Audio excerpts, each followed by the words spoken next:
Hey man, I do not know what Warner Brothers and HBO got going on right now. Let's figure out what's going on together, bruh. So the past week or so has been a really interesting time for DC, HBO, and Warner Media at large. As you probably already know, the $70 to $90 million Batgirl movie, which was almost entirely finished, has been That is crazy. Scrapped, it's done. Alongside the sequel to Scoop. They couldn't even release it on HBO Max. People are talking about. They're not coming to theaters, they're not being put on HBO Max, they're basically just being locked away. So that's Warner Brothers crazy, can use man. them as a tax write-off.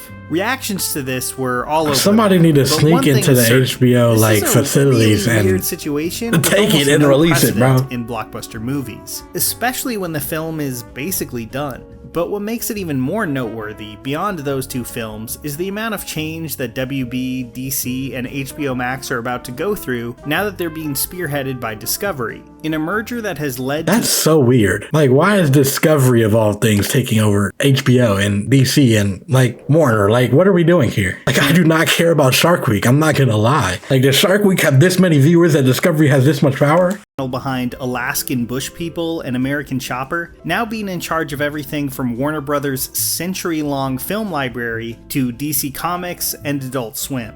And I'm gonna be honest, Free while DC, I do man. think there is some good news to be found in all this, I'm definitely a little worried about what the future holds. I'm worried too. DC was low-key so that's what I'm gonna get shooting. into today. Not They were just hitting. Batgirl, but the entire new strategy that led to it getting dumped, among so many other things.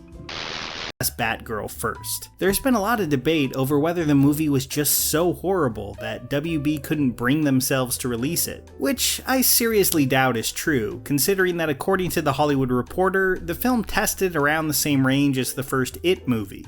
Okay, here's my theory, and I'm not afraid to be wrong. I do not think this movie is going to be good, but maybe I'm wrong. Maybe Batgirl is going to be good. And that doesn't mean I don't think it should be released. By the way, a lot of people put their hard work, time, and effort into this movie. I don't care if it's not good at the end. Like, you should still at least release on streaming. But I just don't think it was gonna be like, you know, it wasn't gonna be that. It was gonna be low key like a CW quality. Not like Flash season 7. I'm talking like Flash season 3, season 2. Like, it's not that bad, but it's not that good. You feel me? I mean, no. But I do think it's safe to say that the movie wasn't some kind of unprecedented disaster. The choice seems to have far less to do with the quality of the movie itself and more to do with Warner Brothers wanting to revamp their entire film Which is strategy. So weird. The former CEO, Jason Kilar, like, you can do that, but maybe release the movies and then do that. On HBO Max at the same time as they put them in movie theaters, which led to a lot of angry actors and filmmakers and was a major factor in Christopher Nolan ditching the studio for Paramount. It was a really risky... That's a big name to lose. Christopher Nolan, I can see why they wanted to make some changes. Now seems to be viewed as a failure, as going day and date on HBO Max seemed to really undercut these movies at the box office, which caused the studio to shift to a theatrical window of 45 But we have to remember days, what was going on at the time. Time span. The new CEO, David Zaslav, is stepping back from all of that entirely and embracing theatrical outright. He was quoted as saying, which is a good thing. In theaters, the value of the content and the overall viewing experience is elevated. As films moved from one window to the next, their overall value is elevated. We saw this clearly demonstrated with The Batman and Elvis. As someone who really loves seeing movies in the theaters and doesn't want that to go away, I'm at least glad that the theatrical experience probably isn't going to die anytime soon. Films going straight to streaming often far less of an event. I mean, Paramount's Top Gun Maverick is currently the biggest movie of the year, and not all that long ago there were serious discussions being had about stranding it on Paramount Plus, which, in retrospect, would have made Paramount far less money and probably would have led to the film barely being discussed like a few weeks after its release. There's just no chance that it would have been a film event on Paramount Plus in nearly the same way. Warner Media seems to have realized this, which I think is great, especially during the week that I have to settle for watching a new Predator movie on Hulu instead of in a theater. And that movie would have made a bunch of money. I have heard nothing but good things about that movie. Should I react to that movie on the channel? That's the thing. They're right about that. Movies should be in theaters. And we also have to acknowledge why they were releasing movies on streaming and movie theaters at the same time. COVID. Like, let's be real here. It wasn't just like, oh, that's our new strategy now. At least that's not how I saw it. It was out of necessity, low key. Back then, like even 2021, while theaters were good, people were not confident in people going to see their movies in theaters until No Way Home, Shang-Chi. So like, yeah, I think that that's a good thing. I don't think you should release big movies on streaming at the same time as you release like in theaters. That shouldn't be a thing. It did put Batgirl and the Scoob sequel in a very awkward position, as both of those movies were always intended for an HBO Max release, not a theatrical one. Obviously. Something the new regime at the company seems to have very little interest in, and which already caused the cancellation of the Wonder Twins movie. But I have to say, I like the character of Barbara Gordon a lot in Batman comics and cartoons, in her own comic series. This is a character I would welcome a movie about. And of course, it is sad to see something that people spent years of their life on not even exactly. That's the problem there. But I also understand why Warner seems eager to ditch streaming movies. With some notable exceptions like Netflix's Bird Box a few years ago, it really seems like these things just get released into the void and are often never discussed. Bird Box went crazy for no reason. I'm not gonna lie, I was amazed after watching Bird Box the first time. The second time I watched that movie, I was like, I don't even think I can get through it. I was like, okay, the premise was good, but the movie was even though the movie was that experience, like I love when a movie causes that much in pop culture. Bird Box was everywhere, and you barely get that from just releasing a movie on streaming. What other movie really got that? I feel like Don't Look Up should have. Don't Look Up was an amazing movie, but it didn't. It didn't have as much as Bird Box. The Harder They Fall was really good too. Netflix puts out bangers, but they don't feel the same as, like, those should have been theater movies. Don't Look Up and The Harder They Fall. It manages to generate some interest. There's 5 Paranormal Activity, Next of Kins, or Spencer Confidentials, which seem to be dead on arrival.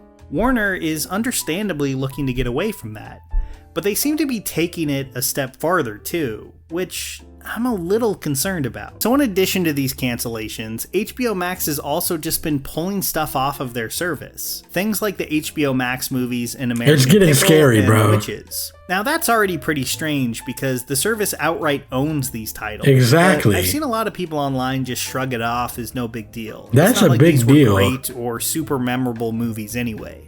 Where I start to get a lot more worried is at the removal of actual HBO shows like Vinyl and Mrs. Fletcher. That sets a precedent that I really don't like. If entirely removing HBO shows is just on the table, that shouldn't be a thing, bro. HBO shows like, that's literally your catalog. Aren't hugely popular. Stuff like Show Me a Hero, Treme, or The Leftovers. Will those just be yanked off the platform one day with zero warning or acknowledgement? HBO has one of the best libraries in TV history, so having it now yes. When I first downloaded HBO Max, I was like, goodness gracious, y'all got all of this? Nah, this is a long-term thing. This is not just a free trial moment. Like, we gotta keep this, bruh. Scripted dramas in the past and built Discovery's brand on the back of cheap reality TV really worries me. For now, the core HBO team seems to be remaining in place, and I hope it stays that way. Because sure, I'll grant that HBO has never had a perfect record, but from Oz and The Sopranos to today with shows like The Rehearsal and Succession, they've always had one of the most consistently interesting and original schedules on television. Exactly. Then there's the fact that Discovery Plus and HBO Max are going to be merging and will apparently be more expensive as a result. Discovery Plus? As someone with almost that no adds no value. Exactly, bro. Outside of the occasional Shark Week documentary, that doesn't sound great to me. But Who cares? Aside, there's also one giant Who cares about Discovery? I have yet to bring up. The announcement that DC is going to be shifting towards more of an MCU-like model, with a 10-year plan to... Look, DC, I know what you're trying to do. Don't do it. Please, you're just setting yourself up for failure. You guys have been putting out bangers recently. We don't need the MCU too. If it happens organically, fine. We're not complaining. You don't even got Zack Snyder anymore. As much as I hate on the Snyder cult, that man obviously has fans. He was obviously doing something, right? What? I just don't see it, man. A more coherent universe.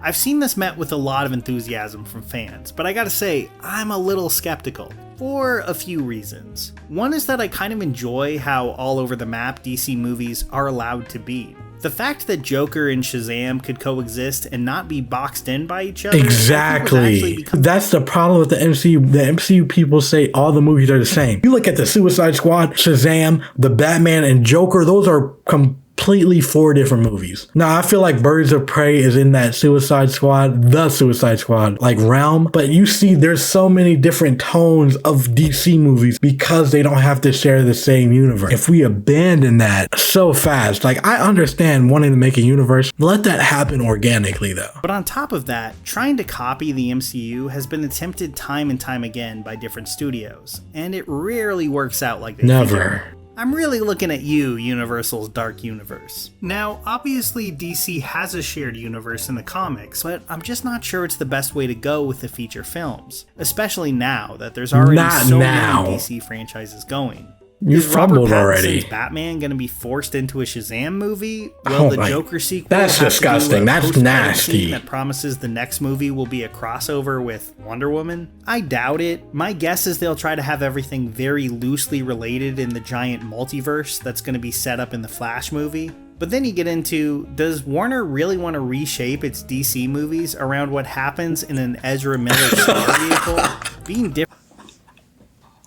Oh, this man Ezra Miller is wild. Didn't he just get arrested on a felony? That's not funny. Didn't they get arrested on a felony? I'm laughing because shaping your whole universe on the back of an Ezra Miller film in 2023 is nasty work. Nasty work. A movie that like people are debating, should we recast him right now? I heard they put a bunch of money in that movie. They're not recasting him, bro. Grant Gustin, I'm sorry. I will want you in this movie too. They're not doing it. Now look, I feel bad for DC because Ezra Miller really has them like in a chokehold right now. Ezra Miller is going around terrorizing the people of Hawaii, having people hostage, like getting into bar fights. What is going on? Oh my gosh, man. Pray for Ezra Miller though. I don't know what he's going through, man. Pray for the people of Hawaii too. Different from the MCU had just started to really become DC's biggest strength. And I really hope this doesn't end up feeling like another decade of them trying to play Please not. In YouTube videos like this, you don't need to catch up, man. Do your own thing. Or super positive. But I think the situation at Warner Brothers is just a lot more nuanced than that. It's smart that the company is rethinking how it handles its films, and I know there's a lot of fans excited about the possibility of a new shared DC universe. But I'm also pretty worried about how Discovery will treat HBO's scripted drama series, or that DC movies will start playing it extremely safe and stop taking risks. Exactly, that's the problem. Work that was wasted on these unreleased movies. That's why they're going good right now. They're taking those risks and they're paying off. This is all bad news here. At the end of the day, I really hope that Warner Brothers actually does start prioritizing quality above all in their theatrical releases. And I hope they don't water down HBO into just being a bunch of safe spin-offs and, God forbid, cheap reality TV. All of this is a pretty major shift in direction, and I'm very interested to see how it plays out in the long term. I guess we'll see where this is all heading. But yeah, no, I don't think it's all bad. I do not think that HBO is headed down this, oh my god, they're gonna fail path. But like, there's just some red flags right now, and I hope that they don't become like real things. I hope that they can focus on making good quality content. I feel like HBO, DC, they've been doing it.